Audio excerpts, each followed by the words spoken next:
यह महाभारत काल की बात है, जब भारत के एक जंगल में एकलव्य नाम का एक बालक अपने माता पिता के साथ रहता था। वह अनुशासित बालक था और उसके माता पिता ने उसकी परवरिश अच्छे संस्कारों के साथ की थी। एकलव्य की धनुर्विद्या में बहुत रुचि थी, लेकिन जंगल में इसके लिए साधन उपलब्ध नहीं थे। इसलिए वह गुरु द्रोणाचार्य से धनुर्विद्या सीखना चाहता था। गुरु द्रोणाचार्य उन दिनों राजकुमारों अर्थात पांडव और कौरवों को धनुर्विद्या सिखा रहे थे। उन्होंने भीष्म पितामह को वचन दिया था कि वह राजकुमारों के अलावा किसी को भी धनुर्विद्या का ज्ञान नहीं देंगे। जब एकलव्य अपना निवेदन लेकर गुरु द्रोणाचार्य के पास पहुंचा, तो उन्होंने उसे अपनी विवशता बताकर वापस भेज दिया। इस पर एकलव्य बहुत दुखी हुआ, लेकिन उसने यह प्रण लिया कि वह द्रोणाचार्य को ही अपना गुरु बनाएगा। शारीरिक रूप से गुरु की अनुपस्थिति के चलते उसने उनकी मिट्टी की मूर्ति बनाई और उसके सामने तीर कमान चलाने का अभ्यास करने लगा। देखते ही देखते वह एक उम्दा धनुर्धारी बन गया। एक दिन की बात है, जब गुरु द्रोणाचार्य अपने शिष्यों के साथ धनुर्विद्या का अभ्यास करने जंगल की ओर आए। उनके साथ एक कुत्ता भी था। उस समय एकलव्य भी जंगल में धनुर्विद्या का अभ्यास कर रहा था।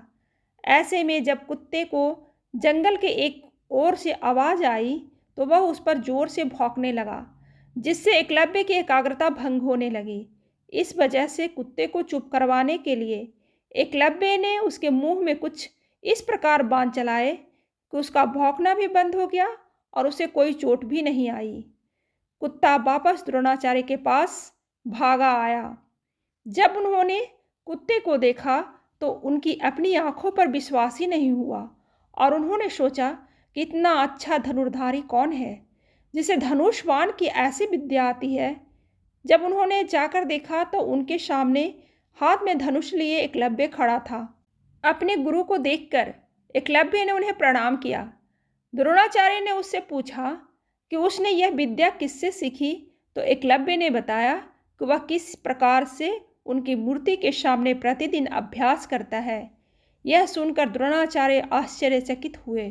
दरअसल गुरु द्रोणाचार्य ने अर्जुन को वचन दिया था कि उससे बेहतर धनुर्धारी कोई नहीं होगा, लेकिन एकलव्य की विद्या उनके इस वचन में बाधा बन रही थी। ऐसे में उन्हें एक युक्ति सूझी। उन्होंने एकलव्य से कहा, वत्स, तुमने मुझसे शिक्षा तो ले ली, लेकिन मुझे गुरुदक्षिणा तो अभी तक दी ही नहीं। आदेश करें गुरुवर, आपको दक्षिणा में क्या चाहिए? एकलव्य ने कहा। एकलव्य के बात का जवाब देते हुए द्रोणाचार्य ने कहा कि गुरु दक्षिणा में मुझे तुम्हारे दाहिने हाथ का अंगूठा चाहिए। यह बात सुनकर एकलव्य ने तुरंत अपनी कृपाण निकाली और अपना अंगूठा काटकर द्रोणाचार्य के चरणों में रख दिया। इस घटना की वजह से एकलव्य का नाम एक आदर्श शिष्य के रूप में आज भी याद किया जाता है।